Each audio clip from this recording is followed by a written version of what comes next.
ನಾವು ಸಂಯಮವನ್ನ ಕಾಪಾಡಿಕೊಂಡಿದ್ದೀವಿ, ಕಾನೂನು ಬದ್ಧವಾಗೇನೆ ನಾವು ಕಾರ್ಯಕ್ರಮವನ್ನ ಮಾಡಿದ್ದೀವಿ. ಈ ಕಾರ್ಯಕ್ರಮಕ್ಕೂ ಆರಂಭದಲ್ಲಿ 2 ದಿವಸ 3 ದಿವಸ ಅಂತ ಇದ್ರು. ಆಮೇಲೆ ನಾನು ಯಾರಿಗೂ ಮನವಿ ಮಾಡಿದೆ, ಅವ್ರು ಹೋಗಿ ಮಾತನಾಡಿದ್ರು ಒಂದೇ ದಿವಸದಲ್ಲಿ, ಆಮೇಲೆ ಬಂತು. ಒಳ್ಳೇದು, ಧನ್ಯವಾದಗಳು. ಆದ್ರೆ ಕೆಆರ್ಎಸ್ ಪಕ್ಷ ಪ್ರಚೋದನೆ ಮಾಡಿ, ಬೆಂಕಿ ಹಚ್ಚಿ, ಇನ್ನೊಂದೇನೋ ಮಾಡಿ ನಾವು ಮುಂದಕ್ಕೆ ಕಟ್ಟಬೇಕಾಗಿರುವಂತಹ ಏನು ಕಲ್ಯಾಣ ಕರ್ನಾಟಕ, ಅಂತಹ ಕಲ್ಯಾಣ ಕರ್ನಾಟಕವನ್ನ ಈ ತರಹದ ಪ್ರಚೋದನೆ ಗಲಭೆಗಳಿಂದ ನಾವು ಕಟ್ಟೋದಿಕ್ಕಾಗೋದಿಲ್ಲ ಅನ್ನುವಂತ ಎಚ್ಚರಿಕೆಯಲ್ಲಿ ನಾವು ನಡೀತಾ ಇದ್ದೀವಿ ಅನ್ನುವಂತಹದ್ದು ಸ್ವಲ್ಪ ಅಷ್ಟೋ ಇಷ್ಟೋ ಪಂಚೇಂದ್ರಿಯಗಳು ಕೆಲಸ ಮಾಡ್ತಾ ಇರುವಂತಹ ಪೊಲೀಸ್ ಇಲಾಖೆಯ ಅಧಿಕಾರಿಗಳು ಅರ್ಥ ಮಾಡ್ಕೊಳ್ಬೇಕು.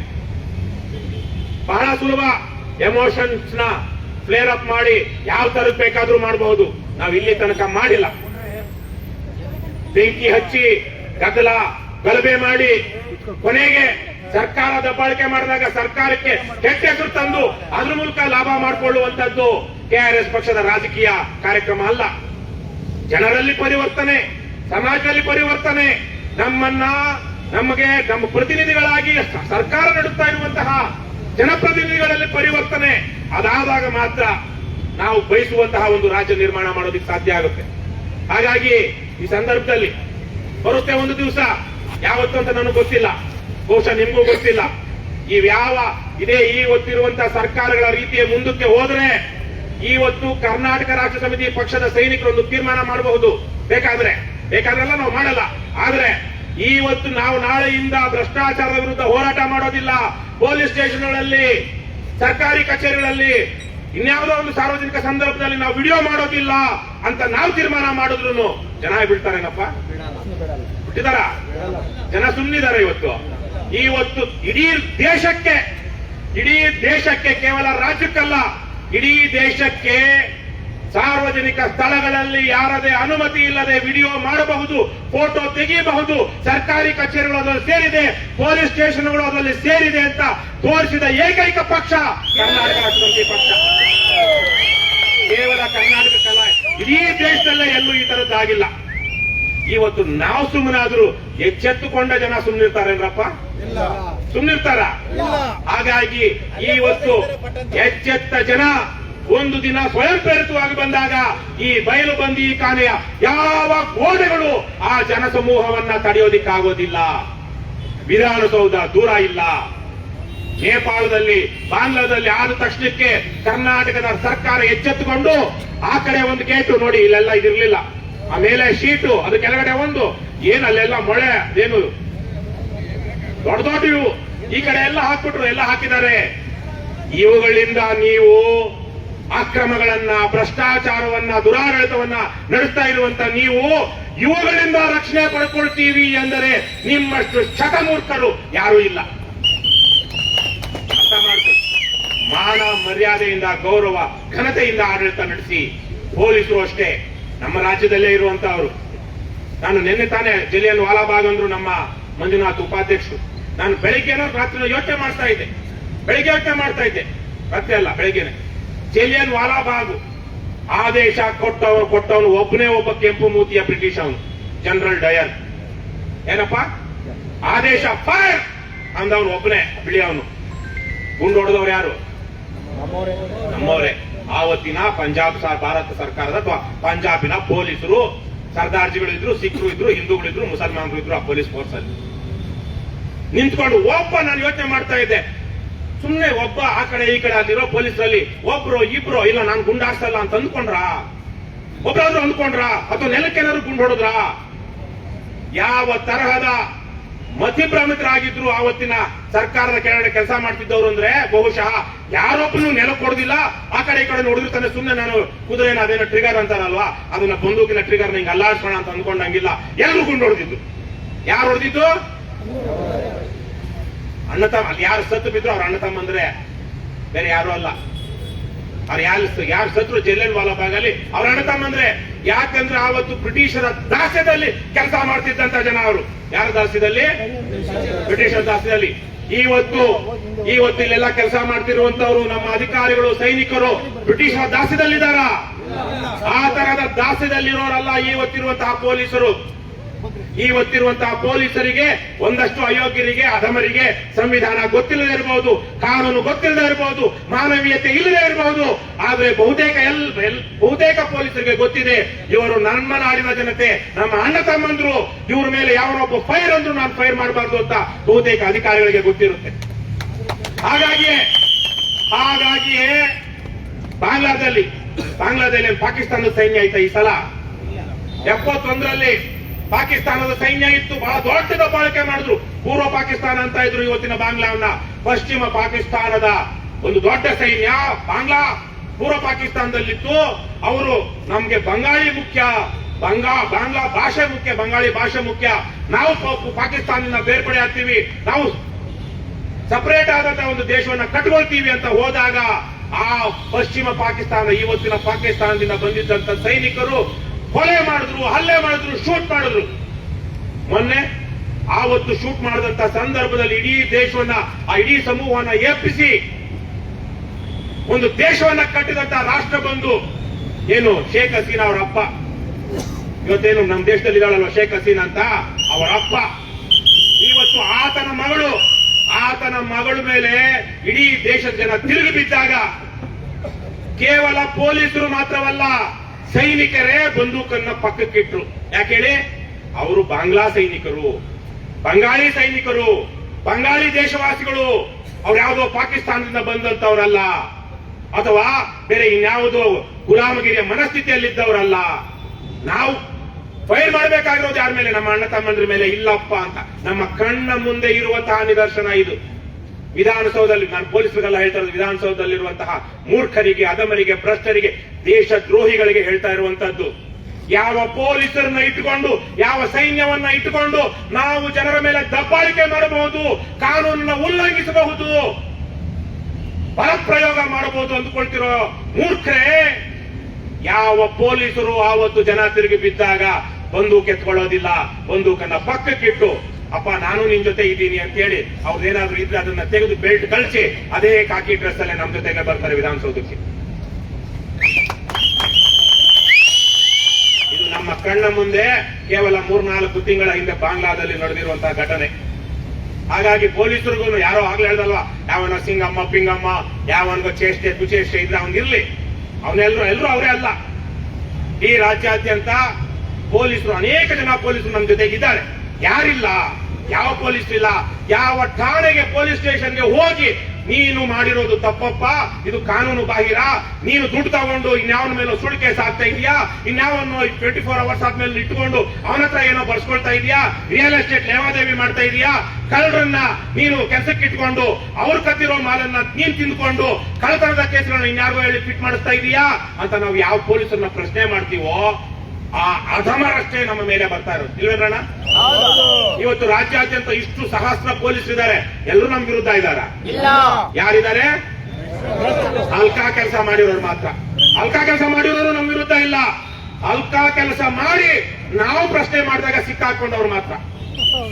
ಇನ್ನೂ ಸಿಕ್ಕಾಕೊಳ್ಳದೆ ಇರೋರು, ಅಲ್ಕಾ ಕೆಲಸ ಮಾಡ್ತಿರೋರು ಕೇಸ್ ಪಕ್ಷ ಚೆನ್ನಾಗಿ ಮಾಡ್ತಾರೆ, ಒಳ್ಳೆ ಅವ್ರ ಎತ್ತೋ ಚೆನ್ನಾಗಿದೆ ಅಂತಾರೆ. ಆದ್ರೂ ಒಂದಷ್ಟು ಅಮೇಜೆ ತಿಂತಾನೆ ಇದ್ದಾರೆ ಒಂದಷ್ಟು ಜನ ಪೊಲೀಸರು.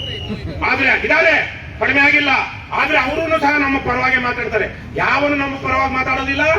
ಯಾವ ಅಧಿಕಾರಿ, ರೆವಿನ್ಯೂ ಡಿಪಾರ್ಟ್ಮೆಂಟ್ ಇರ್ಬೋದು, ಪೊಲೀಸ್ ಡಿಪಾರ್ಟ್ಮೆಂಟ್ ಇರ್ಬೋದು, ಯಾರನ್ನ ನಾವು ಎದುರು ನಿಲ್ಲಿಸಿ ಸ್ವಾಮಿ ನಾವು ವಿಡಿಯೋದಲ್ಲಿದ್ದೀವಿ, ನೀವು ಮಾಡಿರೋದು ಸರಿಯಲ್ಲ ಅಂತ ಹೇಳ್ತಾ ಇದೀವಿ, ಏನ್ ಮಾಡಿದ್ದೀವಿ ಸರಿನಾ ಅಂತ ಯಾವನ್ನ ಕೇಳ್ತೀವಿ ಅವನು ಅಥವಾ ಅವಳು ಮಾತ್ರ KRS ಪಕ್ಷದ ಮೇಲೆ ಕೇಸ್ ಹಾಕೋದಿಕ್ಕೆ ಹೋಗ್ತಿರೋದು. ಇವೆಲ್ಲ ಪೊಲೀಸ್ ಡಿಪಾರ್ಟ್ಮೆಂಟ್ ಅಲ್ಲಿ ಇರೋರು ಅಷ್ಟೇ. KRS ಪಕ್ಷದವ್ರ ಮೇಲೆ ಯಾರು ಸುಳ್ಳು ಕೇಸ್ ಹಾಕೋಗ್ತಾನೋ ಅವನು ಕಡು ಭ್ರಷ್ಟ, ಕಡು ಲಂಚಕೋರ. ಮತ್ತೆ ಸಮಾಜದಲ್ಲಿ ಒಂದಷ್ಟು ಜನ ಅಯ್ಯೋ ಪೊಲೀಸರ ಮೇಲೆ ಹೋಗ್ಬಿಟ್ರು, ಅಧಿಕಾರಿಗಳ ಮೇಲೆ ಹೋಗ್ಬಿಟ್ರು. ನಮ್ಮಪ್ಪನೂ ಸರ್ಕಾರಿ ಅಧಿಕಾರಿನೇ. ನಮ್ಮ ಲಿಂಗೇಗೌಡರು ಕಾಕಿ ಡ್ರೆಸ್ ಹಾಕಿದ್ದಂತ ಒಬ್ಬ ರೆವಿನ್ಯೂ ಇನ್ಸ್ಪೆಕ್ಟರ್, ಇದು ಏನೋ ಎಕ್ಸೈಸ್ ಇನ್ಸ್ಪೆಕ್ಟರ್ ಆಗಿದ್ದವರು. ನಮ್ಮಲ್ಲಿ ಎಷ್ಟು ಜನರ ಮನೆಯಲ್ಲಿ ಸರ್ಕಾರಿ ನೌಕರಿಲ್ಲ? ಕೈ ಎತ್ತರಪ್ಪ. ಸರ್ಕಾರಿ ನೌಕರಿ ಇರ್ಲಿರೋರು ನಿಮ್ಮ ಮನೆಯಲ್ಲಿ ಕೈ ಎತ್ತಿ. ಟೀಚರ್ ಆಗಿ ನಾವು ಬೇರೆ ಬೇರೆ ಡಿಪಾರ್ಟ್ಮೆಂಟ್ ಅಲ್ಲಿ ಇದಿರಲ್ವಾ? 10 ಜನ ಇಲ್ಲೇ ಇದ್ದಾರೆ, 100 ಜನ ಇದ್ದಾರೆ ನಮ್ಮ ಪಕ್ಷದಲ್ಲಿ. ಇವತ್ತು ನಮ್ಮ ರಾಜ್ಯ ಸಮಿತಿಯಲ್ಲಿರೋ ಎಷ್ಟೋ ಜನರ ಮನೆಯವರು ಸರ್ಕಾರಿ ನೌಕರಿ ಮಾಡ್ತಾ ಇದ್ದಾರೆ. ಎಲ್ಲಾ ಜನರು ನಮ್ಮ ವಿರುದ್ಧ ಇಲ್ಲ ಅಥವಾ ನಮ್ಮ ವಿರುದ್ಧ ಮಾತಾಡ್ತಿರೋರು ಯಾರು ಅಂದ್ರೆ ಈ ಭ್ರಷ್ಟ ವ್ಯವಸ್ಥೆಯ ಫಲಾನುಭವಿಗಳು. ಯಾರು? ಎಂತವ್ರು? ಅವರು ತಲೆ ಹಿಡುಕರು. ಚಾಡಿಕೋರ್ ಅಲ್ಲಣ್ಣ, ತಲೆ ಹಿಡುಕರು. ಚಾಡಿಕೋರ್ ತಲೆ ಹಿಡ್ಕೊಂಡ್ರೆ ಅರ್ಥ ಆಯ್ತಲ್ವಾ? ಯಾವ್ದೋ ಹೆಣ್ಮಗಳು ಬಹಳ ಕಷ್ಟದಲ್ಲಿರ್ತಾಳೆ, ಅವಳು ಏನು ಆದಾಯ ಇಲ್ಲ, ಯಾರೋ ಇನ್ನೊಬ್ಬ ಅವನಿಗೇನೋ ಅವನು ದುಡ್ಡು ಬಿಸಾಕ್ತಾನೆ, ಆ ದುಡ್ಡನ್ನು ತಗೊಂಡೋಗಿ ಮಾತಾಡ್ಕೊಂಡು ಬಂದು ಆ ಹೆಣ್ಮಗಳನ್ನ ತಗೊಂಡೋಗಿ ಅವನ ಮನೆ ಕಳಿಸ್ತಾನಲ್ಲ ಅಂತ ಲೋಫರ್ಗಳು ಮಾತ್ರ. ಅಂದ್ರೆ ಉದಾಹರಣೆ ಎಂತವ್ರು ಇವ್ರ ಜೊತೆ ದಲ್ಲಾಳಿ ಕೆಲಸ ಮಾಡುವಂತ ದಗಾಕೋರರು, ದಲ್ಲಾಳಿಗಳು ಮತ್ತು ಲಂಚಕೋರರು, ಇವ್ರು ಮಾತ್ರ KRS ಪಕ್ಷದ ವಿರುದ್ಧ ಮಾತಾಡ್ತಿರೋದು. ಬೇರೆ ಎಲ್ಲರೂ ಜನತಾ ಪಕ್ಷದಲ್ಲಿ, ಜನತಾ ದಳ ಇರ್ಬೋದು, ಕಾಂಗ್ರೆಸ್ ಇರ್ಬೋದು, ಬಿಜೆಪಿ ಇರ್ಬೋದು, ಎಷ್ಟು ಜನ ಬಂದು ನಮ್ಮನ್ನ ಎಷ್ಟು ಪ್ರೀತಿಯಿಂದ ಮಾತಾಡಿಸ್ತಾರೆ, ಎಷ್ಟು ಜನ ನಮ್ಮ ಬಗ್ಗೆ ಗೌರವ. ಬಹಳ ಜನಕ್ಕಿದೆ, ಒಳ್ಳೆ ಕೆಲಸ ಮಾಡ್ತಿದ್ದೀರ ಅಂತ. ಅವ್ರು ಬರೋದಕ್ಕೆ ಆಗ್ತಾ ಇಲ್ಲ. ಸಮಾಜದಲ್ಲಿ ಗೌರವ ಇದೆ ನಮಗೆ, ಆದರೆ ಭ್ರಷ್ಟ ವ್ಯವಸ್ಥೆಯ ಫಲಾನುಭವಿಗಳ್ಯಾರು ಮತ್ತೆ ಭ್ರಷ್ಟರು ಯಾರಿದ್ದಾರೆ, ಆ ಎರಡೂ ಗುಂಪಿನಲ್ಲಿರೋರು ನಮ್ಮ ಜೊತೆಗಿಲ್ಲ. ಅಷ್ಟು ಬಿಟ್ರೆ ಮಿಕ್ಕಾಗೆ ಎಲ್ಲ ಚೆನ್ನಾಗಿದೆ. ಮುಖ್ಯವಾಗಿ ಇವತ್ತು ನಮ್ಮದು ಕನ್ನಡಿಗರ ಆಗ್ರಹ ಸಮಾವೇಶ. KRS ಪಕ್ಷದ ನಮ್ಮ ರಾಜ್ಯ ಸಮಿತಿಯ ಮುಖಂಡಗಳು ಬೇರೆ ಬೇರೆ ಜಿಲ್ಲೆಗಳಲ್ಲಿರುವಂತವ್ರು 100 ಜನ 16 ದಿನಗಳ ಕೆಲಸ ಮಾಡಿ, ಅದಕ್ಕೆ ಮೊದಲು ಹಲವಾರು ಮೀಟಿಂಗ್ಗಳನ್ನ ಬೆಂಗಳೂರಲ್ಲಿ ಮಾಡಿ, ಮುಖ್ಯಮಂತ್ರಿಗೂ ಸಹ ನಿಯೋಗ ಹೋಗಿ ನಾವೆಲ್ಲ ಆಗಿ, ಇದರಿಂದ KRS ಪಕ್ಷಕ್ಕೆ ಏನಂತ ದೊಡ್ಡ ಲಾಭ ಇಲ್ಲ. ಇವ್ಯಾವ ಎಲ್ಲ ಈಡೇರಿದ್ರೆ KRS ಪಕ್ಷಕ್ಕೆ ಏನು ಅದು ಒಂದೇ ದಿವಸಕ್ಕೆ ಅಧಿಕಾರ ಬಂದ್ಬಿಡೋದಿಲ್ಲ. ಇವದನ್ನ ಮಾಡಿದ್ರೆ ಅಥವಾ ಇದನ್ನೇನಾದ್ರೂ ಮಾಡಿದ್ರೆ ಕಾಂಗ್ರೆಸ್ ಪಕ್ಷ ಏನು ಸೋತೋಗೋದಿಲ್ಲ. ಈ ಆಗ್ರಹಗಳನ್ನ ಒಂದೊಂದೇ ಮಾಡ್ತಾ ಹೋದ್ರೆ ಕಾಂಗ್ರೆಸ್ ಪಕ್ಷ ಸೋಲೋದಿಲ್ಲ, ಬಿಜೆಪಿ ಸೋಲೋದಿಲ್ಲ, ಜನತಾದಳ ಎಷ್ಟು ಸೋಲೋದಿಲ್ಲ. KRS ಪಕ್ಷಕ್ಕೆ ದೊಡ್ಡ ಮಟ್ಟದ ರಾಜಕೀಯ ಬಲನೂ ಬರೋದಿಲ್ಲ. ಯಾರಿಗೂ ಒಳ್ಳೇದಾಗುತ್ತೆ? ಯಾರಿಗೂ ಒಳ್ಳೇದಾಗುತ್ತೆ? ರಾಜ್ಯದ ಜನರಿಗೆ ಒಳ್ಳೇದಾಗುತ್ತೆ, ಕನ್ನಡಿಗರಿಗೆ ಒಳ್ಳೇದಾಗುತ್ತೆ.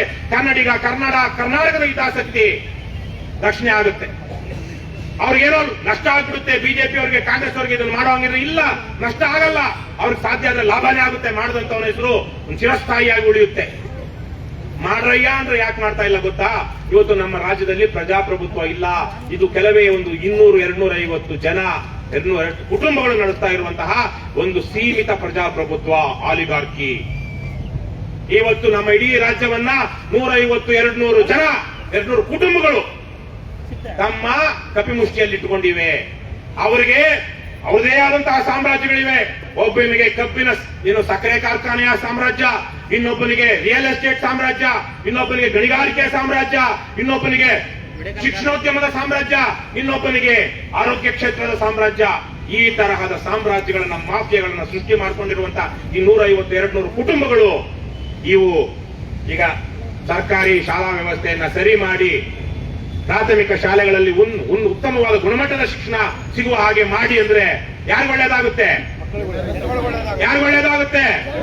ಈ ನಾಡಿನ ಮಕ್ಕಳಿಗೆ, ಮುಂದಿನ ತಲೆಮಾರು ಒಳ್ಳೇದಾಗುತ್ತೆ. ಮಾಡಿದ್ರೆ ಯಾರಿಗೆ ಕೆಟ್ಟದಾಗುತ್ತೆ? ಇವತ್ತು ಖಾಸಗಿ ಕಾಲೇಜುಗಳನ್ನ, ಶಾಲೆಗಳನ್ನ ನಡೆಸ್ತಾ ಇರುವಂತಹ ರಾಜಕಾರಣಿಗೆ ಲಾಭ ಕಡಿಮೆ ಆಗುತ್ತೆ. ಅವನೇನು ಹಾಳಾಗೋಗೋದಿಲ್ಲ, ಅವನಿಗೇನಾಗುತ್ತೆ? ಲಾಭ ಕಡಿಮೆ ಆಗುತ್ತೆ. ಇವತ್ತು ಒಂದು ಸುಪ್ರೀಂ ಕೋರ್ಟ್ ನ ಒಂದು ವಿಭಾಗೀಯ ಪೀಠ ಇಲ್ಲಿ ತೆಗೀರಿ. ಕರ್ನಾಟಕದಲ್ಲೇ 2 ವಿಭಾಗೀಯ ಪೀಠ ಇದೆ. ಒಂದು ಧಾರವಾಡದಲ್ಲಿದೆ, ಒಂದು ಕಲಬುರಗಿಯಲ್ಲಿದೆ. ಕಲಬುರಗಿ ಭಾಗದ ಜನ, ಧಾರವಾಡ ಭಾಗದ ಜನ ಬೆಂಗಳೂರು ತನಕ ಬರೋದ್ ಬೇಕಾಗಿಲ್ಲ, ಅಲ್ಲೇ ತೆಗೆದಿದ್ದಾರೆ 2 ವಿಭಾಗೀಯ ಪೀಠಗಳನ್ನ ಹೈಕೋರ್ಟ್ ಅಲ್ಲಿ. ಅದೇ ರೀತಿಯಲ್ಲಿ ಸುಪ್ರೀಂ ಕೋರ್ಟ್ ಒಂದು ವಿಭಾಗೀಯ ಪೀಠ ಕರ್ನಾಟಕದಲ್ಲಿ ತೆಗೀರಿ ಅಂದ್ರೆ ಯಾರಿಗ ಲಾಭ ಇದೆ? ಕೇವಲ ಕನ್ನಡಿಗರಿಗೆ, ಕರ್ನಾಟಕದ ಜನತೆಗೆ ಮಾತ್ರ ಅಲ್ಲ, ತಮಿಳುನಾಡು, ಕೇರಳ, ಆಂಧ್ರ, ತೆಲಂಗಾಣದ ಜನರಿಗೂ ಒಳ್ಳೇದಾಗುತ್ತೆ. ಆದ್ರೆ ಯಾರಿಗೆ ನಷ್ಟ ಆಗುತ್ತೆ? ರಾಜಕಾರಣಿಗಳಿಗೆ. ಯಾವನ ಭ್ರಷ್ಟನ ವಿರುದ್ಧ ಕೇಸ್ ನಡೀತಾ ಇದ್ದೀವಿ ಹೈಕೋರ್ಟ್ ಅಲ್ಲಿ, ಲೋವರ್ ಕೋರ್ಟ್ ಅಲ್ಲಿ, ಅದ್ರ ಮೇಲೆ ಸುಪ್ರೀಂ ಕೋರ್ಟ್ಗೆ ಹೋಗಿ ಇವರು ಸ್ಟೇ ತಂದಿದ್ದಾರಲ್ಲ. ಒಂದೊಂದು ಗಂಟೆಗೆ 10 ಲಕ್ಷ ರೂಪಾಯಿ ಆ ಸಿಬಾಲು ಗಿಬಾಲು ಇಂಥವ್ರಿಗೆಲ್ಲ ಕೊಡೋದು. ಈ ಕಾಂಗ್ರೆಸ್ ಅವನು ಕೊಡ್ತಾನೆ, ಬಿಜೆಪಿ ಕಾಂಗ್ರೆಸ್ ಇಂದನೂ ಅವನೇ ಇರ್ತಾನೆ. ಬಿಜೆಪಿ ರಾಜಕಾರಣಿಗಳು, ಯಡಿಯೂರಪ್ಪನಿಗೂ ಅವನೇ ಲಾಯರು, ಕಾಂಗ್ರೆಸ್ ಭ್ರಷ್ಟನಿಗೂ ಅವನೇ ಲಾಯರು, DK ಶಿವಕುಮಾರ್ಗೂ ಅವನು, ಜೊತೆಗೆ ಕಾಂಗ್ರೆಸ್ ಪಕ್ಷದ ಲೀಡ್ರು ಯಾರು? ಅಭಿಷೇಕ್ ಮನು ಸಿಂಘ್ವಿ ಅಂತ ಇನ್ನೊಬ್ಬ ದೊಡ್ಡ ಮನುಷ್ಯ. ಇವರೆಲ್ಲ ಗಂಟೆಗಳ ಲೆಕ್ಕದಲ್ಲಿ ಅಲ್ಲ, ಬಹುಶಃ ನಿಮಿಷಗಳ ಲೆಕ್ಕದಲ್ಲಿ ಅವ್ರದ್ದು ಲಕ್ಷಗಳು. ಈಗ ನಾನು ಒಂದು ಕೇಸ್ ಹಾಕಿದೆ 2011ರಲ್ಲಿ ಅಮೆರಿಕದಿಂದ ಬಂದ ಮೇಲೆ. ಯಾರೋ ತಂದುಕೊಟ್ರು, ಹಾಕಿದೆ. ಯಾವ ತಂದುಕೊಟ್ಟ ನೋಡ್ಲಿಲ್ಲ. ಯಡಿಯೂರಪ್ಪನ ಮೇಲೆ, ಸೋಮಣ್ಣನ ಮೇಲೆ. ಅವರು ಕಟಕಟೆಯಲ್ಲಿ ನಿಂತ್ಕೊಂಡು 6 ತಿಂಗಳಾದ್ಮೇಲೆ ಅದು ಏನೇನೋ ಅವ್ರದೇ ಆಡಳಿತ ಇತ್ತು ಬಿಜೆಪಿ ಪಕ್ಷದ್ದು, ಪೂರ್ತಿ ಬಿ ರಿಪೋರ್ಟ್ ಹಾಕ್ಸ್ಕೊಂಡ್ರು. ಚಾಲೆಂಜ್ ಮಾಡಿದ್ವಿ ನಾವು. ಇವತ್ತು ಪೊಲೀಸ್ ದೂರುಗಳ ಪ್ರಾಧಿಕಾರದಲ್ಲಿರುವಂತಹ ಜಸ್ಟಿಸ್ ಸುಧೀಂದ್ರ ರಾವ್ ಅವರು ಆವತ್ತು ಆ ಬಿ ರಿಪೋರ್ಟ್ ನ ರಿಜೆಕ್ಟ್ ಮಾಡಿದ್ರು. ನಮ್ಮ ಅಹವಾಲನ್ನ ಕೇಳಿ ಆವತ್ತು ಇಲ್ಲೇ ಇತ್ತು MS ಬಿಲ್ಡಿಂಗ್ ಅಲ್ಲಿ ಯಡಿಯೂರಪ್ಪ, ಸೋಮಣ್ಣ ಹೆಂಡತಿ, ಇನ್ನೊಬ್ಬ 4 ಜನ ಬಂದು ಕಟಕದಲ್ಲಿ ನಿಂತ್ಕೊಂಡು ಬೇಲ್ ತಗೊಂಡ್ರು. ಅದಾದ ನಂತರ ಈ ಕೋರ್ಟಿನ ಸಹವಾಸನೆ ಬೇಡ ಅಂತ ಸುಪ್ರೀಂ ಕೋರ್ಟ್ಗೆ ಹೋದ್ರು. ಯಾರು? ಸೋಮಣ್ಣ ಯಡಿಯೂರಪ್ಪ. ಸುಪ್ರೀಂ ಕೋರ್ಟ್ಗೆ ನಾನು ಹೋಗೋದಿಕ್ಕಾಗುತ್ತಾ? ಜನಪರವಾಗಿ ಜನರ ಹಕ್ಕುಗಳಿಗಾಗಿ ಹೋರಾಟ ಮಾಡ್ತಾರೆ. ನಾನು ಸುಪ್ರೀಂ ಕೋರ್ಟ್ಗೆ ಹೋಗಿ ಯಾವ ರೀತಿ ಹೋರಾಟ ಮಾಡಬಲ್ಲ? ಇಲ್ಲಿಂದ ಡೆಲ್ಲಿಗೆ 2 ದಿವಸ ಹೋಗ್ಬೇಕು, ಲಕ್ಷಾಂತರ ರೂಪಾಯಿ ಬಾಬತ್ತು. ಅಲ್ಲಿ ಯಾರನ್ನು ಭೇಟಿಯಾಗಿ ಲಾಯರ್ಗಳಿಲ್ಲ. ಯಾರಿಗೆ ಅನುಕೂಲ ಆಯ್ತು? ಯಡಿಯೂರಪ್ಪನಿಗೆ, ಸೋಮಣ್ಣನಿಗೆ ಅನುಕೂಲ ಆಯ್ತು. ಯಾಕಂದ್ರೆ ನಾವು ಚಾಲೆಂಜ್ ಮಾಡಕ್ಕೆ ಆಗ್ಲಿಲ್ಲ. ಕೊನೆಗೆ ಸುಪ್ರೀಂ ಕೋರ್ಟ್ ಅದೇನೇನೋ ತೀರ್ಮಾನ ಮಾಡ್ಕೊಂಡು ಮತ್ತೆ ಇಲ್ಲಿಗೆ ಕಳಿಸ್ತು ಲೋವರ್ ಕೋರ್ಟ್ಗೆ. ಲೋವರ್ ಕೋರ್ಟ್ ಅಲ್ಲಿ ಯಾವುದೋ ಒಂದು ವಿಚಾರದಲ್ಲಿ ಅದೊಂದು ರೀತಿಯಲ್ಲಿ ನಮ್ಮ ವಿರುದ್ಧ ಆಯ್ತು. ನಮ್ಮ ವಿರುದ್ಧ ಆಯ್ತು ಅಂದ್ರೆ ಟೆಕ್ನಿಕಲ್ ಜಡ್ಜ್ ಮಾಡಿದಂತ ಒಂದು ತಪ್ಪಿನಿಂದಾಗಿ ನಮ್ಮ ವಿರುದ್ಧ ಆಯ್ತು. ನಮ್ಮ ತಪ್ಪಿರ್ಲಿಲ್ಲ. ಇವತ್ತು ದೊಡ್ಡ ದೊಡ್ಡ ಹಗರಣಗಳನ್ನ ಮುಚ್ಚಾಕೋದಿಕ್ಕೆ ಸುಪ್ರೀಂ ಕೋರ್ಟ್ ಕನ್ನಡಿಗರಿಗೆ ಇರುವಂತಹ ದೂರವನ್ನ ದುರ್ಬಳಕೆ ಮಾಡ್ಕೊಳ್ತಿರೋರು ಯಾರು? ರಾಜಕಾರಣಿಗಳು. ಅದೇ ಸುಪ್ರೀಂ ಕೋರ್ಟ್ ನ ಒಂದು ಪೀಠ ಕರ್ನಾಟಕದಲ್ಲಿ ತೆಗೀರಿ ಅಂದ್ರೆ ಯಾರಿಗನ ಅನುಕೂಲ ಆಗುತ್ತೆ? ರಾಜ್ಯದ ಇಡೀ ದಕ್ಷಿಣ ಭಾರತದ ಜನರಿಗೆ ಅನುಕೂಲ ಆಗುತ್ತೆ. ಇವತ್ತು ದ್ವಿಭಾಷಾ ನೀತಿ ಜಾರಿಗೆ ತನ್ನಿ ಅಂತ ಇದ್ದೀವಿ. ಎರಡನೇದಾಗಿ 80% ಕರ್ನಾಟಕದ ಉದ್ಯೋಗಗಳಲ್ಲಿ ಕನ್ನಡಿಗರಿಗೆ ಮೀಸಲಿಡಿ ಅಂತ ಇದ್ದೀವಿ. ಒಂದು ರಾಷ್ಟ್ರೀಯ ಸಮಗ್ರ ಜಲ ನೀತಿ ತನ್ನಿ ಅಂತ ಇದ್ದೀವಿ. ಇವತ್ತು ಬಂದಿದ್ರು ಆಮ್ ಆದ್ಮಿ ಪಕ್ಷದ ಕೆಲವು ಮುಖಂಡರುಗಳು. ಇಂದಿನ ಮೊದಲ ಸಭೆಯಲ್ಲಿ ಅಕ್ಟೋಬರ್ ಅಲ್ಲಿ 1 ತಿಂಗಳಿಂದ ನಡೆದಂತಹ ಸಭೆಯಲ್ಲಿ ಮುಖ್ಯಮಂತ್ರಿ ಚಂದ್ರು ಅವರು, ಅವರ ಪಕ್ಷದ ರಾಜ್ಯಾಧ್ಯಕ್ಷರು ಬಹಳ ಒಳ್ಳೆಯ ವಿಚಾರ ಹೇಳಿದ್ರು. ಇವತ್ತು ಕೇಂದ್ರ ಸರ್ಕಾರ, ಒಕ್ಕೂಟ ಸರ್ಕಾರದ ನೌಕರಿಯಲ್ಲಿ ಹೆಚ್ಚು ಜನ ಉತ್ತರ ಭಾರತೀಯರಿದ್ದಾರೆ. ನಮಗೆ ಕರ್ನಾಟಕದವರು ಎಷ್ಟಿದಾರೋ ನಮ್ಮ ಜನಸಂಖ್ಯೆಗೆ ಅನುಗುಣವಾಗಿ ಅಲ್ಲಿ ನಮಗೆ ಪ್ರಾತಿನಿಧ್ಯ ಇಲ್ಲ. ಹಾಗಾಗಿ ರಾಷ್ಟ್ರೀಯ ಉದ್ಯೋಗ ನೀತಿಯನ್ನ ನಾವು ಒಕ್ಕೂಟ ಸರ್ಕಾರವನ್ನ ಕೇಳಬೇಕು ಅಂತ. ಇವತ್ತಿರುವಂತಹ ನಮ್ಮ ರಾಜ್ಯದ ರಾಜಕಾರಣಿಗಳಿಗೆ, ಶ್ರೀಮಂತರಿಗೆ, ವಿಶೇಷವಾಗಿ ಭ್ರಷ್ಟ ಶ್ರೀಮಂತ ರಾಜಕಾರಣಿಗಳಿಗೆ ಇಲ್ಲಿ ಇರುವಂತಹ ಜನ ಬಡವರಾಗೇ ಇರಬೇಕು. ಹೇಗಿರ್ಬೇಕು? ಬಡವರಾಗೇ ಇರಬೇಕು. ಅವರ ಮಕ್ಕಳಿಗೆ ನಿರುದ್ಯೋಗ ಕಾಡಬೇಕು. ಯಾರಿಗೆ? ಬಡವರ ಮಕ್ಕಳಿಗೆ.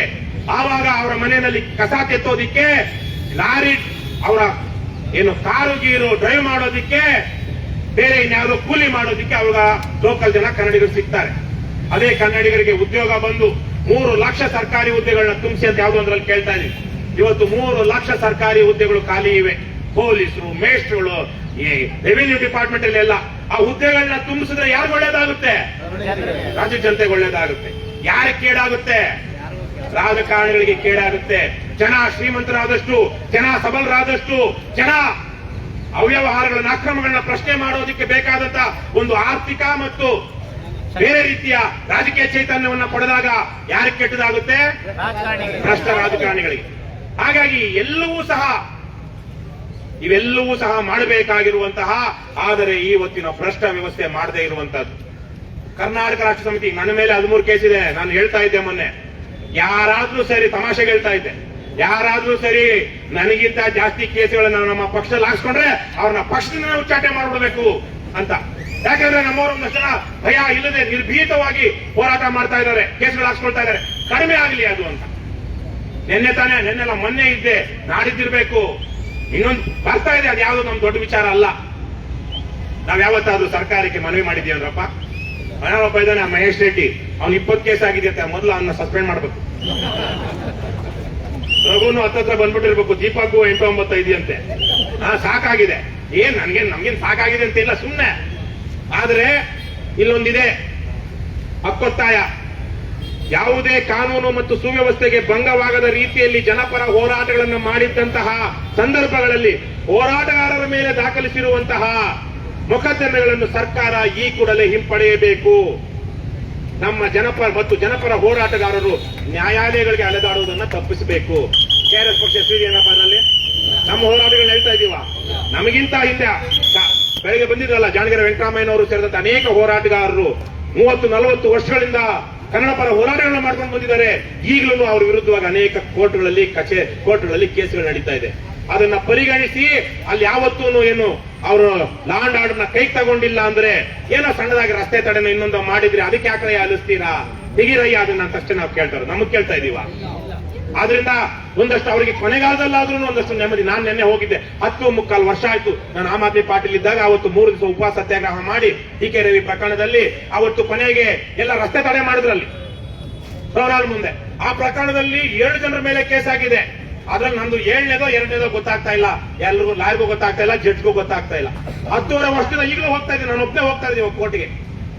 ನಮ್ಗಿರ್ಲಿ. ಪ್ರತಿ ಸಲ ಹೋದಾಗ ನಾನು ಒಂದು ಫೋಟೋ ಹಾಕ್ತೀನಿ, ನನ್ನ ಜೊತೆ ಬಂದಿರೋದು ಲಕ್ಷಾಂತರ ಜನ ಲೈಕ್ ಹೊಡಿತಾರೆ, ಲಕ್ಷಾಂತರ ಜನ ಲೈಕ್ ಹೊಡಿತಾರೆ.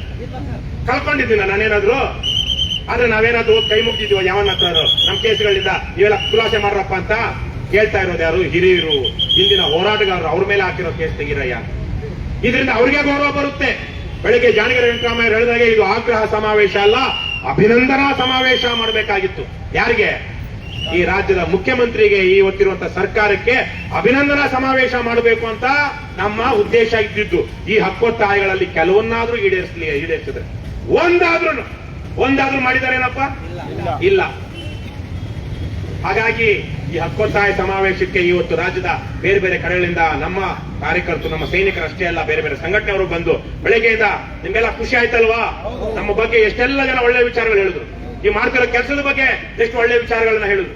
ಇದು ರಾಜ್ಯದ ಮೂಲ ಮೂಲೆಗೆ ತಲುಪುತ್ತೆ, ಪೊಲೀಸರಿಗೂ ಸೇರಿದಂತೆ ಅಧಿಕಾರಿಗಳಿಗೆ, ರಾಜಕಾರಣಕ್ಕೂ ತಲುಪುತ್ತೆ. ಆದ್ರೆ ಇವತ್ತು ರಾಜ್ಯೋತ್ಸವದ ಸಂದರ್ಭದಲ್ಲಿ ನಾನು ಕನ್ನಡದ ವಿಚಾರಕ್ಕೆ ಒಂದು ವಿಚಾರವನ್ನು ಮುಖ್ಯವಾಗಿ ಪ್ರಸ್ತಾಪಿಸಬೇಕು. ನಿನ್ನೆ ತಾನೇ ಅಂದ್ಕೊಳ್ತಾ ಇದ್ದೆ, ನಂದು ಸ್ವಲ್ಪ ಏನ್ ಸಮಯ ಹೇಳ್ತೀನಿ, 25 ಅಥವಾ 50 ವರ್ಷ ಅಂತ, ಅದ್ರ ಬಗ್ಗೆ ಒಂಚೂರು ನಾವು ಸಂಶಯಗಳು ಇಟ್ಕೊಳ್ಳೋಣ. ಆದ್ರೆ ಇದೇ ಆಗುತ್ತೆ. ಈಗ ಏನು ಜಾಗತಿಕ ತಾಪಮಾನ ಏರಿಕೆ, ಬೇರೆ ಬೇರೆ ಪರಿಣಾಮಗಳು, ನಮ್ಮ ಆಂತರಿಕ ಮತ್ತು ಜಾಗತಿಕ ರಾಜಕೀಯ ವಿದ್ಯಮಾನಗಳಲ್ಲಿ ಬದಲಾವಣೆ ಆಗದೇ ಇದ್ರೆ, ಬೇರೆ ರೀತಿಯ ಗೊಂದಲಗಳಾಗದೇ ಇದ್ರೆ, ಇನ್ನು 25 ವರ್ಷ ಆದ ಮೇಲೆ 25 ವರ್ಷಕ್ಕಿಂತ ಕೆಳಗಡೆ ಕಡಿಮೆ ವಯಸ್ಸಿನ ಒಬ್ಬನು ಸಹ ಮೌಲಿಕವಾದ ಕನ್ನಡ ಸಾಹಿತ್ಯ ರಚನೆ ಮಾಡೋನಿರೋದಿಲ್ಲ. ಎಷ್ಟು ಜನಕ್ಕೆ ಅರ್ಥ ಆಯ್ತೋ ಗೊತ್ತಾಗಲಿಲ್ಲ. ಇನ್ನು 25, ಇವತ್ತೇನೋ ಫೇಸ್ಬುಕ್ ಅಲ್ಲಿ ಅಲ್ಲಿ ಇಲ್ಲಿ ನಾವೆಲ್ಲ ಬರೀತಾ ಇದೀವಿ, ಕತೆ ಬರೀತಾ ಇದಾರೆ. ಮೊನ್ನೆ ಪುಸ್ತಕ ಸಂತೆಗೆ ಹೋಗಿದ್ದಾಗ 100 ಜನ ಏನು 25-30 ವರ್ಷದವರು ಪುಸ್ತಕ ಪಬ್ಲಿಷ್ ಮಾಡಿ ಸಾಹಿತ್ಯ ರಚನೆ ಮಾಡ್ತಾ ಇದ್ದಾರೆ, ಪಬ್ಲಿಷ್ ಮಾಡ್ತಾ ಇದ್ದಾರೆ, ಬರೀತಾ ಇದ್ದಾರೆ. ಆದ್ರೆ ಇನ್ನು 25 ವರ್ಷ ಆದ್ಮೇಲೆ 25 ವರ್ಷಕ್ಕಿಂತ ಕೆಳಗಡೆ ಇರುವಂತಹ ಯಾರೊಬ್ಬರೂ ಒಳ್ಳೆಯ ಕನ್ನಡ ಸಾಹಿತ್ಯ ರಚನೆ ಮಾಡೋದು ನಿಮ್ಗೆ ಸಿಗಲ್ಲ. ಅದಾದ 25 ವರ್ಷಕ್ಕೆ, ಇನ್ನು 50 ವರ್ಷಕ್ಕೆ ಕನ್ನಡ ಓದುವಂತ 50 ವರ್ಷಕ್ಕಿಂತ ಕೆಳಗಡೆ ಇರುವಂತವ್ರು ನಿಮ್ಗೆ ಸಿಗಲ್ಲ.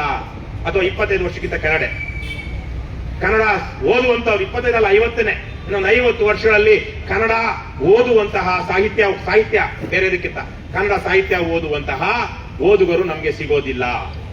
ನಮಗಿಂತ ಮೊದಲು ಆಂಧ್ರ, ಇವತ್ತಿನ ಆಂಧ್ರ ಪ್ರದೇಶ, ಅವಿಭಜಿತ ಆಂಧ್ರ ಪ್ರದೇಶ ಅಲ್ಲ, ಇವತ್ತಿನ ಆಂಧ್ರ ಪ್ರದೇಶ, ಇವತ್ತಲ್ಲಿ ತೆಲುಗು ಮಾತಾಡ್ತಾ ಇಲ್ಲ, ತೆಲುಗು ಓದ್ತಾ ಇಲ್ಲ. ಅದು ನಮ್ಮಲ್ಲಿ ಕಂಗ್ಲೀಷ್ ಅಂತೀವಲ್ಲ, ಕನ್ನಡ ಮತ್ತೆ ಇಂಗ್ಲಿಷ್ ಮಿಕ್ಸು, ಆ ತರದ್ದು. ಅವರ ಸೆಂಟೆನ್ಸ್ಗಳಲ್ಲಿ, ವಾಕ್ಯಗಳಲ್ಲಿ ಅರ್ಧಕ್ಕರ್ಧ ಇಂಗ್ಲಿಷೇ ಇರುತ್ತೆ. ಅಲ್ಲೆಲ್ಲರೂ ಈಗ ಇಂಗ್ಲಿಷ್ ಮೀಡಿಯಂ ಬೇರೆ ಬೇರೆ ತರ ಶುರು ಮಾಡಿದ್ದಾರೆ. ಮೊದಲು ಆಂಧ್ರ ಪ್ರದೇಶದಲ್ಲಿ ತೆಲುಗು ಹೋಗುತ್ತೆ, ನಂತರ ಕರ್ನಾಟಕದಲ್ಲಿ ಕನ್ನಡ ಹೋಗುತ್ತೆ ಇನ್ನೊಂದು 50 ವರ್ಷಗಳಲ್ಲಿ, ನಂತರ ತೆಲಂಗಾಣದಲ್ಲಿ ತೆಲುಗು ಹೋಗುತ್ತೆ, ಆಮೇಲೆ ಕೇರಳದಲ್ಲಿ ಮಲಯಾಳಂ ಹೋಗುತ್ತೆ, ಕೊನೆಗೆ ಇದೇ ರೀತಿ ಮುಂದುವರೆದ ತಮಿಳುನಾಡಲ್ಲಿ ತಮಿಳು ಹೋಗುತ್ತೆ. ಇದು ಕಾಲ ಈ ರೀತಿ ನಡೀತಾ ಇದೆ. ಇದೇ ರೀತಿಯ ಪರಿಸ್ಥಿತಿ ಮುಂದುವರೆದ್ರೆ, ಆದ್ರೆ ಬೇರೆ ಬೇರೆ ಯಾವುದೋ ಚಳುವಳಿಗಳು ಹುಟ್ಟಬಹುದು, ನಿರುದ್ಯೋಗ ತಾಂಡವವಾಡಿ ಬೇರೆ ರೀತಿಯಲ್ಲಿ ಇಲ್ಲೊಂದು ಬೇರೆ ತರಹದ ಸರ್ಕಾರಗಳು ಬರಬಹುದು, ಜಾಗತಿಕ ತಾಪಮಾನ ಏರಿಕೆಯಿಂದ ಈ ಹೊತ್ತಿರುವಂತಹ ಎಕಾನಮಿನೇ ಬದಲಾಗಿ ನಮಗೆ ಇಂಗ್ಲಿಷು ಅಗತ್ಯವೇ ಇಲ್ಲದಂತ ಒಂದು ವ್ಯವಸ್ಥೆ ಬರಬಹುದು, ಅಥವಾ ನಾವು ಕನ್ನಡವೇ ನಮಗೆ ಇಲ್ಲಿ ಸಾರ್ವಭೌಮ ಅಂದ್ಕೊಂಡು ಕನ್ನಡದಲ್ಲಿಯೇ ಎಲ್ಲವೂ ಮಾಡ್ತಾ ನಾವು ಪೂರ್ತಿ ಕನ್ನಡಿಗರು ರಾಜ್ಯದಲ್ಲಿ ಹುಟ್ಟುವ ಪ್ರತಿಯೊಬ್ಬನು ಕನ್ನಡ ಓದು ಬರಹ ಮಾಡುವಂತ ಒಂದು ವ್ಯವಸ್ಥೆನೂ ಬರಬಹುದು. ಆದರೆ ಏನಿಲ್ಲಿ ಬರಬಹುದು ಇಲ್ಲ, ಬಹುತೇಕವಾಗಿ ನನಗೆ ಅನ್ನಿಸ್ತಾ ಇಲ್ಲ ಇದು ಏನು ಈ ತರಕ್ಕಾಗುತ್ತೆ ಅಂತ. ಆಗೋದೆಲ್ಲ ಹೀಗೇನೆ ಅಂತ ಅನ್ನಿಸ್ತಾ ಇದೆ. ನಾನು 20 ವರ್ಷಗಳಿಂದ ಅಮೆರಿಕದಲ್ಲಿದ್ದಾಗ ಒಂದು ಪತ್ರ ಬರೆದಿದ್ದೆ, ಬಹುಶಃ ಚಂದ್ರಶೇಖರ್ ಕಂಬಾರಿಗೆ MLC ಆಗಿದ್ರು, ಮುಖ್ಯಮಂತ್ರಿ ಚಂದ್ರ ಅವರು ಬರೆದಿದ್ದೋ ಇಲ್ಲೋ ಗೊತ್ತಿಲ್ಲ, ವಾಚಕರವಾಣಿ ಬರೆದಿದ್ದೆ. ನಮಗಿಂತ ಸಣ್ಣ ದೇಶನಪ್ಪ ಥಾಯ್ಲೆಂಡ್. ಯಾವ ದೇಶ? ನಮಗಿಂತ, ನಮ್ಮ ರಾಜ್ಯಕ್ಕಿಂತ ಸಣ್ಣ ದೇಶ. ನಮ್ಮ ರಾಜ್ಯದ ಜನಸಂಖ್ಯೆ ಎಷ್ಟಿಲ್ಲ ಥಾಯ್ಲೆಂಡಿನ ಜನಸಂಖ್ಯೆ. ಅಲ್ಲಿ ಅವರಿಗೆ ತಾಯಿ ಬಿಟ್ಟು ಬೇರೆ ಇವತ್ತಲ್ಲ 20 ವರ್ಷಗಳಿಂದ ಮೈಕ್ರೋಸಾಫ್ಟ್ ವಿಂಡೋಸ್ ಅವನು ಅವರ ಕಂಪ್ಯೂಟರ್ ನಲ್ಲಿ, ನಮ್ಮ ಕಂಪ್ಯೂಟರ್ಸ್ ನೋಡಿದಿರಲ್ಲ ನೀವೆಲ್ಲ, ಲ್ಯಾಪ್ಟಾಪ್ ಅಲ್ಲಿ ಕಂಪ್ಯೂಟರ್ ಅಲ್ಲಿ, ಅದರಲ್ಲಿ ಇಂಗ್ಲಿಷ್ ಇರಲಿಲ್ಲ, ಅದರಲ್ಲಿ ಸ್ಥಾಯಿ ಇತ್ತು. ನಾನು ಬರ್ತಿದ್ದೆ ಮುಖ್ಯಮಂತ್ರಿ ಚಂದ್ರ ಅವರನ್ನು ಆಗಿದ್ರು, ಅಥವಾ ಕಂಬಾರರಿಗೆ, ಚಂದ್ರಶೇಖರ್ ಕಂಬಾರರಿಗೆ ಫೋನಲ್ಲಿ ಮಾತಾಡಿದ್ದೆ ಅಮೆರಿಕದಲ್ಲಿ ಇದ್ಕೊಂಡೆ. ನೋಡಿ ಸರ್, ಈ ತರ ತಾಯಲ್ಲಿ ಈ ತರಕ್ಕಿದೆ, ಇಡೀ ಲ್ಯಾಂಗ್ವೇಜ್ ಅಂದ್ರೆ ಇಡೀ ಆಪರೇಟಿಂಗ್ ಸಿಸ್ಟಮ್ ಅನ್ನೇ ಅವರು ತಾಯಿ ಭಾಷೆಯಲ್ಲಿ ಕೊಡ್ತಾ ಇದ್ದಾರೆ ನಮಗೆ. ಅವರು ನಮ್ಮಾಗೆ ಇಂಗ್ಲಿಷ್ ಕಲ್ತ್ಕೊಂಡು ಉಪಯೋಗಿಸ್ತಾ ಇಲ್ಲ ಕಂಪ್ಯೂಟರ್ನ. ಹಾಗಾಗಿ ನೀವು ಮೈಕ್ರೋಸಾಫ್ಟ್ ಜೊತೆ ಮಾತಾಡಿ, ಅಟ್ಲೀಸ್ಟ್ ಮೇಲ್ಗಡೆ ಇರುವಂತಹ ಏನು ನಿರ್ದೇಶನಗಳು, ಇವಿದೆ ಕಮಾಂಡ್ಸ್, ಅದನ್ನಾದ್ರೂ ಕನ್ನಡದಲ್ಲಿ ತರೋದಕ್ಕೆ ಹೇಳಿ. ಲಕ್ಷಾಂತರ ಕನ್ನಡಿಗರು ಅದ್ರ ಮೂಲಕ ಏನು ಕನ್ನಡದಲ್ಲೇ ಕಂಪ್ಯೂಟರ್ ಬಳಸೋದಕ್ಕೆ ಆಗುತ್ತೆ ಅಂತ. ಕಂಪ್ಯೂಟರ್ ನಲ್ಲಿ ಕನ್ನಡ ಅಂತ ಒಂದು ವಿಚಾರ ಮಂಟಪ .net ಅಂತ ಒಂದು ವೆಬ್ಸೈಟ್ ಮಾಡಿ ಅದರಲ್ಲಿ ಸಪರೇಟ್ ಆದಂತ ಒಂದು ಸೆಕ್ಷನ್ ಇಟ್ಟಿದ್ದೆ. ಕಂಪ್ಯೂಟರ್ ನಲ್ಲಿ ಕನ್ನಡ ಬರೋದಕ್ಕೆ ಯಾರೆಲ್ಲ ಹೋರಾಟ ಮಾಡ್ತಾ ಇದ್ರು, ಏನೆಲ್ಲ ಆಗ್ಬೇಕು ಅನ್ನೋದಕ್ಕೆ ನೂರಾರು ಲೇಖನಗಳು ಅದರಲ್ಲಿದ್ದು. ಇವತ್ತು ನೀವೆಲ್ಲ ಎಷ್ಟು ಜನ ನೆಟ್ಫ್ಲಿಕ್ಸ್, ಅಮೆಜಾನ್ ಪ್ರೈಮ್ ನೋಡ್ತಿರೋ ಗೊತ್ತಿಲ್ಲ. ಇವತ್ತು ಯಶಸ್ವಿ ಆಗಿರುವಂತಹ ಅಥವಾ ಜನಪ್ರಿಯವಾದಂತಹ ಧಾರಾವಾಹಿಗಳು ಅವುಗಳಲ್ಲಿ ಅಥವಾ ಸೀರೀಸು ಕೊರಿಯನ್ ಡ್ರಾಮಾ ಅಂತ ಅವ್ರು ನೋಡ್ತಾ ಇರ್ತೀವಿ ನಾವು. ಬಡ್ಡಿ ಮಕ್ಕಳು 1 ನಿಮಿಷ 2 ನಿಮಿಷ ಮಾತಾಡಿದ್ರೆ ಒಂದು ಇಂಗ್ಲಿಷ್ ಪದ ಇರೋದಿಲ್ಲ ಅದರಲ್ಲಿ. ನಮಗಿಂತ ಸಣ್ಣ ದೇಶ ಅದು, ಅಂತಿಂತ ದೇಶ ಅಲ್ಲ. ಸೆಕೆಂಡ್ ವರ್ಲ್ಡ್ ವಾರ್ ಅಲ್ಲಿ ಬಹಳ ಜಪಾನಿಯರಿಂದ ದಾಳಿಗೊಳಗಾಗಿ, ದೌರ್ಜನ್ಯಕ್ಕೊಳಗಾಗಿ, ಅತ್ಯಾಚಾರಕ್ಕೊಳಗಾಗಿ ಕೊನೆಗೆ ಅಮೆರಿಕ ಒಂದು ಕಡೆ, ರಷ್ಯಾ ಒಂದು ಕಡೆ ಪ್ರಜಾಪ್ರಭುತ್ವ ಅಂತ ಮಾಡಿಕೊಂಡು ಆ ಪ್ರಜಾಪ್ರಭುತ್ವ ರಾಷ್ಟ್ರದ ದಕ್ಷಿಣ ಕೊರಿಯಾದಲ್ಲಿ 10 ಜನ ಏನು ಸೇನಾ ನಾಯಕರು ಬಂದ್ರು, ಸರ್ವಾಧಿಕಾರಿಗಳು ಬಂದ್ರು. ಇವತ್ತು ಅಲ್ಲಿ ಸರಿಯಾಗಿರುವಂತಹ ಫಂಕ್ಷನಿಂಗ್ ಡೆಮಾಕ್ರಸಿ ಇಲ್ಲ. ಆದ್ರೆ ಸ್ಯಾಮ್ಸಂಗ್, LG ದೊಡ್ಡ ದೊಡ್ಡ ಕಂಪನಿಗಳು ಬಂದು ಇವತ್ತು ಅಲ್ಲಿ ನಮ್ಮ ದೇಶಕ್ಕಿಂತ ತಂತ್ರಜ್ಞಾನದಲ್ಲಿ ಯಾರು ಮುಂದುವರೆದಿದ್ದಾರಪ್ಪ? ಯಾರು? ದಕ್ಷಿಣ ಕೊರಿಯಾದವರು. ಇನ್ನೊಂದ್ಸಲ ಹೇಳೋಣ, ಭಾರತ ದೇಶಕ್ಕಿಂತ ತಂತ್ರಜ್ಞಾನದಲ್ಲಿ ಮುಂದುವರೆದಿರೋರು ಯಾರು? ಅವರ ಜನಸಂಖ್ಯೆ ಎಷ್ಟು? ಕರ್ನಾಟಕಕ್ಕಿಂತ ಕಡಿಮೆ. ಸತೀಶ್ ಕರೆಕ್ಟ್. ಭಾರತ ದೇಶಕ್ಕಿಂತ ಮುಂದುವರೆದಿದ್ದಾರೆ, ಆದ್ರೆ ಜನಸಂಖ್ಯೆ ಕರ್ನಾಟಕಕ್ಕಿಂತ ಕಡಿಮೆ. ಅವರು ಉಸಿರು ಕೊರಿಯಾ, ಬರಹ ಕೊರಿಯಾ, ಓದು ಕೊರಿಯಾ. ನಮ್ಮದು ಒಂದು ಭಾಷೆ ಹೋಯ್ತು ಅಂದ್ರೆ ಅದ್ರ ಜೊತೆಗಿದ್ದಂತಹ ಒಂದು ಪರಂಪರೆಯೇ ಹೋಯ್ತು, ಮೌಲ್ಯಗಳೇ ಹೋಯ್ತು, ಒಂದು ಸಂಸ್ಕೃತಿಯೇ ಹೋಯ್ತು. ಆಗ ಭಾಷೆ ಸಂಸ್ಕೃತಿ ಹೋದ ಮೇಲೆ ಆ ಇಡೀ ದೇಶ ನಾಡು ಏನಿದೆ ಅದನ್ನ ಪರಕೀಯ ಸಂಸ್ಕೃತಿಗೆ ಅಡಬಿಡೋದಾಗ್ಲಿ, ಅಲ್ಲಿರುವಂತವ್ರ ಹಕ್ಕುಗಳನ್ನ ಕಬಳಿಸೋದಾಗ್ಲಿ ಕ್ಷಣ ಮಾತ್ರದ ಕೆಲಸ ಬಲಿಷ್ಠರಿಗೆ. ಯಾರು ನಮ್ಮ ರಾಜಕಾರಣಿಗಳು ಯಾವನಾರು ಇದ್ರ ಬಗ್ಗೆ ಯೋಚನೆ ಮಾಡಿದ್ದಾನ? ಮಾಡ್ತಿದಾರೇನ್ರಪ್ಪ? ಹಾಗಾಗಿ ಒಂದು ಜವಾಬ್ದಾರಿ ಯಾರ ಮೇಲೆ ಇದೆ? ಯಾರ ಮೇಲೆ ಇದೆ? ನಾನೇನು ಮಂತ್ರಮುಗ್ಧವಾಗಿ ಮಾತಾಡ್ತಾ ಇಲ್ಲ ಅಲ್ವಾ? ಮಂತ್ರ ಎಲ್ಲ ಯಾರೋ ಸ್ವಲ್ಪ ಅಲ್ಲಿ ಆಕಳಿಕೆ ಬಂದಂಗಿತ್ತು. ಬೆಳಿಗ್ಗೆಯಿಂದ ಕೂತಿದ್ದೀರಾ, ಯಾರ ಮೇಲೆ ಇದೆಯನ್ನ ಏನ್ ಕೇಳಿಸ್ತಾ ಇಲ್ಲ? ಎಲ್ಲರ ಮೇಲೆ ಇದೆ. KRS ಪಕ್ಷದ ಮೇಲೆ ಅಂತೂ ವಿಶೇಷವಾಗಿದೆ. ಬೇರೆ ಯಾವ ಪಕ್ಷದವರು ನಮ್ಮ ಸಮಾನಗಳನ್ನೇ ನಮ್ಮ ಮೇಲೆ ಹಾಕೊಂಡಿದೀವಿ. ನಾವು ಬಗೆಹರಿಸಬೇಕು, ಇದು ಅಂತ ಮಾಡ್ಲೇಬೇಕು. ಇಲ್ಲ ಅಂದ್ರೆ ನಮ್ಮ ಮಕ್ಕಳು ಮೊಮ್ಮಕ್ಕಳು ನಮ್ಮ ಕೈಗೆ ಸಿಗಲ್ಲ ಅಥವಾ ಉಳಿಯೋದು ಇಲ್ಲ ಅವರು. ಹಾಗಾಗಿ ಇವತ್ತು ಏನು ಈ ಕನ್ನಡಿಗರ ಆಗ್ರಹ ಸಮಾವೇಶ ಇದೆ, ಬಹಳ ವಿಶೇಷವಾದ ಸಮಾವೇಶ. 16 ಸಂಘಟನೆಗಳವರು ಬೇರೆಲ್ಲ ಬಂದು ಇವತ್ತು ಸಭೆಯಲ್ಲಿ ಭಾಗವಹಿಸಿ ಬೆಂಬಲ ಹೇಳಿದ್ದಾರೆ. ಕೆಲವರು ಬೇರೆ ಬೇರೆ ಕಡೆಗಳಲ್ಲಿ ಸಮಾವೇಶ ಮಾಡೋಣ ಅಂತಿದ್ದಾರೆ. ಕೆಲವೊಂದು ದಿವಸಗಳಲ್ಲಿ ಬೇರೆ ಸಮಾವೇಶಗಳು ಬರಬಹುದು. ಅವರಿಗೆ ಇದೇ ಕಾಂಗ್ರೆಸ್, ಈ ಹೊತ್ತಿನ ಆಡಳಿತಾರೂಢ ಕಾಂಗ್ರೆಸ್ನಿಂದನೇ ಅವರಿಗೆ ಹಣ ಸಪ್ಲೈ ಆಗುತ್ತೆ. ಇಲ್ವಾ ನಾಗೇಶ್? ಬೇರೆ ಬೇರೆ ರೆಡಿ ಆಗ್ತಾ ಇದ್ದಾರೆ ಸಮಾವೇಶಗಳು ಮಾಡೋದಕ್ಕೆ, ಕನ್ನಡ ಪರ ಸಮಾವೇಶಗಳು. ಯಾರು ಅವ್ರು ಫಂಡ್ ಮಾಡ್ತಾ ಇರೋದು? ಚಂದ್ರಶೇಖರ್, ಕೆಲವು ಭ್ರಷ್ಟ ರಾಜಕಾರಣಿಗಳು. ಯಾರು? ಅವ್ರು ಗುಲಾಮಗಿರಿ ಮಾಡೋದಿಕ್ಕೆ. ಅವ್ರು ನಮ್ಮಷ್ಟು ಪ್ರಾಮಾಣಿಕವಾಗಿರೋದಕ್ಕೆ ಸಾಧ್ಯ ಇಲ್ಲ. ಖುಷಿ ಆಯ್ತು, ಪೆಂಡಾಲ್ ಖರ್ಚಾರ್ದು, ಊಟದ ಖರ್ಚಾರ್ದು, ಟೇಬಲ್ ಖರ್ಚಾರ್ದು, ಕುರ್ಚಿ ಖರ್ಚಾರ್ದು ಬರೋದಿಕ್ಕೆ. ಆಮೇಲೆ ಬಂದಾಗ ರಾತ್ರಿ ಎಲ್ಲ ಚೆನ್ನಾಗಿ ಸಪ್ಲೈ ಮಾಡಿದ್ರ ಎಣ್ಣೆ? ಬೆಳಿಗ್ಗೆ ಮಧ್ಯಾಹ್ನ ಬಿರಿಯಾನಿ ಕೊಟ್ಟೇನಪ್ಪ? ಇಲ್ವಾ? ಹಣ ಹಂಚಿದೆ, ಕೂಲಿ ಕೊಡದೆ, ಹೆಂಡ ಕುಡಿಸ್ದೆ, ಬಿರಿಯಾನಿ ಕೊಡದೆ, ಖರ್ಚಿಗೆ ಕಾಸು ಕೊಡದೆ ಜನ ಸೇರಲ್ಲ.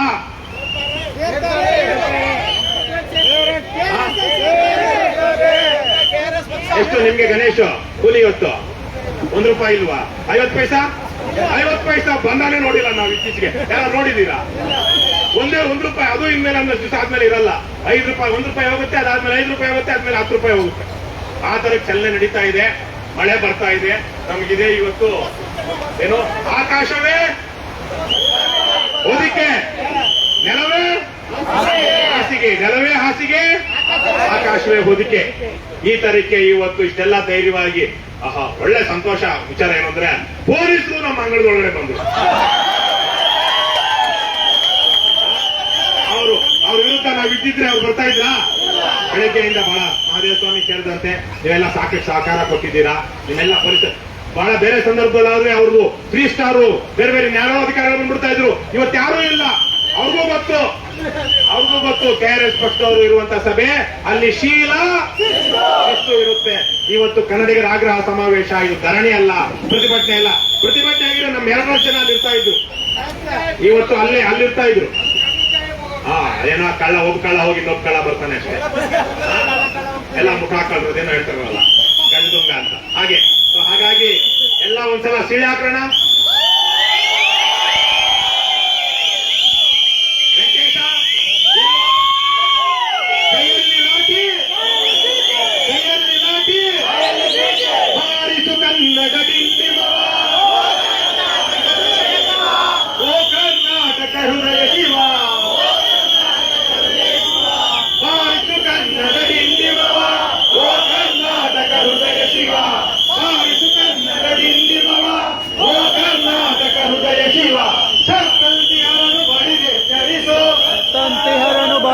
ಚಲಿಸು ಕಚ್ಚಾಡುವರನ್ನು ಕೂಡಿಸಿ ಒಲಿಸು, ಕಚ್ಚಾಡುವರನ್ನು ಕೂಡಿಸಿ ಒಲಿಸು, ಸತ್ತಂತಿಹರನ್ನು ಬಡಿದೆ ಚಲಿಸು, ಸತ್ತಂತಿಹರನ್ನು ಬಡಿದೆ ಚಲಿಸು, ಕಚ್ಚಾಡುವರನ್ನು ಕೂಡಿಸಿ ಒಲಿಸು, ಕಚ್ಚಾಡುವರನ್ನು ಕೂಡಿಸಿ ಒಲಿಸು, ಹೊಟ್ಟೆಯ ಕಿಚ್ಚಿಗೆ ಕಣ್ಣೀರ್ ಸುರಿಸು, ಹೊಟ್ಟೆಯ ಕಿಚ್ಚಿಗೆ ಕಣ್ಣೀರ್ ಸುರಿಸು, ಹೊಟ್ಟೆಯ ಕಿಚ್ಚಿಗೆ ಕಣ್ಣೀರ್ ಸುರಿಸು, ಹೊಟ್ಟೆಯ ಕಿಚ್ಚಿಗೆ ಕಣ್ಣೀರ್ ಸುರಿಸು, ಹೊಟ್ಟಿಗೆ ಬಾಳುವ ತೆರದಲ್ಲಿ ಹರಸು,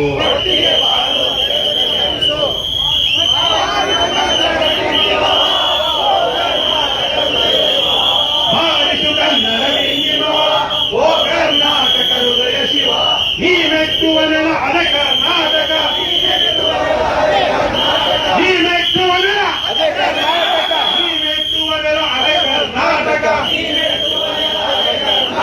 ನೀನೇರುವ ಮಲೆ ಸಹ್ಯಾದ್ರಿ, ನೀನೇರುವ ಮಲೆ ಸಹ್ಯಾದ್ರಿ, ನೀ ಮೆಟ್ಟುವನೆಲ ಅದೇ ಕರ್ನಾಟಕ, ನೀನೇರುವ ಮಲೆ ಸಹ್ಯಾದ್ರಿ, ನೀ ಮುಟ್ಟುವ ಮರ ಶ್ರೀಗಂಧದ ಮರ, ನೀ ಮುಟ್ಟುವ ಮರ ಶ್ರೀಗಂಧದ ಮರ, ನೀ ಕುಡಿಯುವ ನೀರು ಕಾವೇರಿ, ಬಾರಿಸು ಕನ್ನಡ ಡಿಂಡಿಮವ, ಓ ಕರ್ನಾಟಕ ಹೃದಯ ಶಿವ, ಬಾರಿಸು ಕನ್ನಡ ಡಿಂಡಿಮವ, ಚೈತ ಶಿವೇತರ ಕೃತಿಯಲ್ಲಿ, ಜೈ ಶಶಿವೇತರ ಕೃತಿಯಲ್ಲಿ, ಮೂಡಲಿ ಮಂಗಳ ಮತಿಮತಿಯಲ್ಲಿ, ಮೂಡಲಿ ಮಂಗಲ ಮತಿಮತಿಯಲ್ಲಿ, ಚೈತ ಶಿವೇತರ ಕೃತಿಯಲ್ಲಿ, ಜೈ ಶಶಿವೇತರ ಕೃತಿಯಲ್ಲಿ, ಮೂಡಲಿ ಮಂಗಳ ಮತಿಮತಿಯಲ್ಲಿ, ಮೂಡಲಿ ಮಂಗಲ ಮತಿಮತಿಯಲ್ಲಿ, ಅಭಿರುಚಿ ಸಂತರ ಆದರ್ಶದಲ್ಲಿ, ಕವಿರಷಿ ಸಂತರ ಆದರ್ಶದಲ್ಲಿ, ರಸಋಷಿ ಸಂತರ ಆದರ್ಶದಲ್ಲಿ, ರಸ ಋಷಿ ಸಂತರ ಆದರ್ಶದಲ್ಲಿ, ಸರ್ವೋದಯವಾಗಲಿ ಸರ್ವರಲ್ಲಿ, ಸರ್ವೋದಯವಾಗಲಿ ಸರ್ವರಲ್ಲಿ,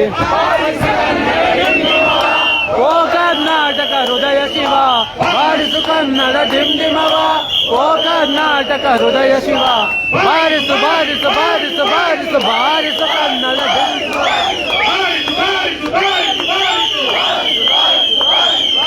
ಬಾರಿಸು ಕನ್ನಡ ಡಿಂಡಿಮವ, ಓ ಕರ್ನಾಟಕ ಹೃದಯ ಶಿವ, ಬಾರಿಸು ಕನ್ನಡ ಡಿಂಡಿಮವ, ಓ ಕರ್ನಾಟಕ ಹೃದಯ ಶಿವ.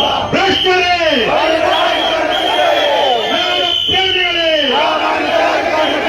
ದೇಶ ಮುಕ್ತ ಕರ್ನಾಟಕ, ನಿರ್ಮಿಸೋಣ, ಭ್ರಷ್ಟಾಚಾರ ಮುಕ್ತ ಕರ್ನಾಟಕ, ನಿರ್ಮಿಸೋಣ, ಬಸವಣ್ಣನ ಕಲ್ಯಾಣ ಕರ್ನಾಟಕ, ನಿರ್ಮಿಸೋಣ, ಸಂಪೂರ್ಣವರ ಸರ್ವೋದಯ ಕರ್ನಾಟಕ, ನಿರ್ಮಿಸೋಣ, ಕರ್ನಾಟಕ ರಾಜ್ಯ ಸಮಿತಿ ಪಕ್ಷಕ್ಕೆ, KRS ಪಾರ್ಟಿಗೆ ಬಿಡುಗಡೆ ಬಿಡುಗಡೆ, ರಾಷ್ಟ್ರದಿಂದ ಬಿಡುಗಡೆ, ಬೆಂಬಲಿಸಿ ಬೆಂಬಲಿಸಿ, KRS ಬೆಂಬಲಿಸಿ, ವೋಟ್ ಮಾಡಿ ಡೊನೇಟ್ ಮಾಡಿ, KRS ಗೆ ಸಪೋರ್ಟ್ ಮಾಡಿ, ಕರ್ನಾಟಕ ಮಾತೆಗೆ, ಜೈ, ಕನ್ನಡ ಭುವನೇಶ್ವರಿಗೆ, ಶ್ರೀಗನ್ನಡಂ ಗೆಲ್ಗೆ, ಶ್ರೀಗನ್ನಡಂ ಬಾಳ್ಗೆ, ಏನೇ ಆಗಲಿ ಒಳ್ಳೆಯದನ್ನೇ ಮಾಡಿ ಒಳ್ಳೆಯದನ್ನ ಮಾಡಿ, ಮಾಡುತ್ತಲೇ ಇದೆ. ಜೈ ಹಿಂದ್, ಜೈ ಕರ್ನಾಟಕ, ಜೈ ಕರ್ನಾಟಕ, ಜೈ KRS.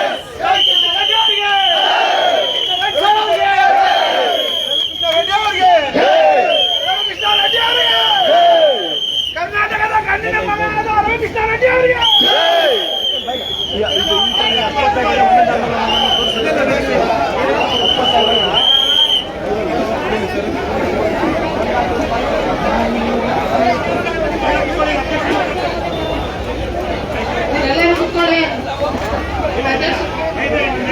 ಬಂಧುಗಳ ಇವತ್ತಿನ ಕಾರ್ಯಕ್ರಮದ ವಂದನಾರ್ಪಣೆ ಭಾಷಣವನ್ನ KRS ಪಕ್ಷದ ರಾಜ್ಯಾಧ್ಯಕ್ಷ ಇರುವಂತಹ ದೀಪಕ್ ಸಿಎನ್ ಅವರು, KRS ಪಕ್ಷದ ಅಧ್ಯಕ್ಷರಾದ ದೀಪಕ್ ಸಿಎನ್ ಅವರಿಗೆ, KRS ಪಕ್ಷದ ಅಧ್ಯಕ್ಷ ಆಗಿರುವಂತಹ ದೀಪಕ್ ಸಿಎನ್ ಅವರು,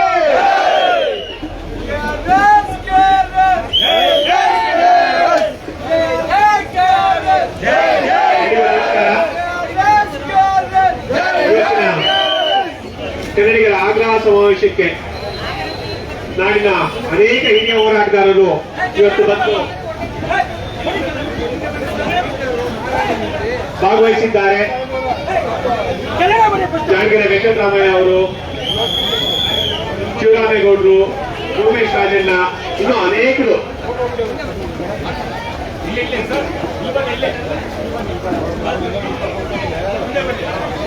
ಅನೇಕ ಹೋರಾಟಗಾರರು ನಮಗೆ ಈ ಒಂದು ಕಾರ್ಯಕ್ರಮಕ್ಕೆ ಆಗಮಿಸಿ ಕೇವಲ ಒಂದೆರಡು ಕರೆಗಳು ಮಾತ್ರ ಫೋನಲ್ಲಿ ಆಹ್ವಾನಿಸಿರುವಂತದ್ದು ನಾವೇನು ವಿಶೇಷವಾಗಿ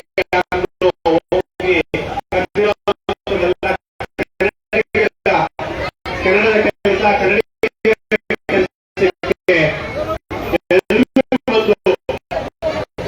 ಭಾಗವಹಿಸಿದ್ದಾರೆ. ಅವರೆಲ್ಲರಿಗೂ ಮತ್ತೆ ಪಕ್ಷದ ಪರವಾಗಿ ಧನ್ಯವಾದಗಳು. ಹಾಗೆ ಪಕ್ಷದ ಸೈನಿಕರು ಬೆಳಗಾವಿಯಿಂದ ಹಿಡಿದು ಚಾಮರಾಜನಗರದಿಂದ ನೂರಾರು ಸಂಖ್ಯೆಯಲ್ಲಿ ಅವರು ಸಮಾವೇಶವನ್ನ ಯಶಸ್ವಿಯಾಗಿ ಮಾಡಿದ್ದೀರಾ.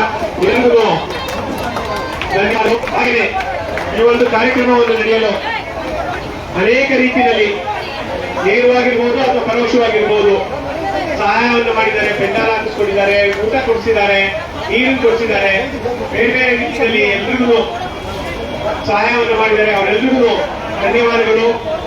ಮತ್ತೊಮ್ಮೆ ಎಲ್ರಿಗೂ ಧನ್ಯವಾದವನ್ನು ತಿಳಿಸ್ತಾ ಈ ಕಾರ್ಯಕ್ರಮದ ಮುಕ್ತಾಯವನ್ನು ಮಾಡೋಣ. ಎಲ್ರಿಗೂ ನಮಸ್ಕಾರ, ಧನ್ಯವಾದ.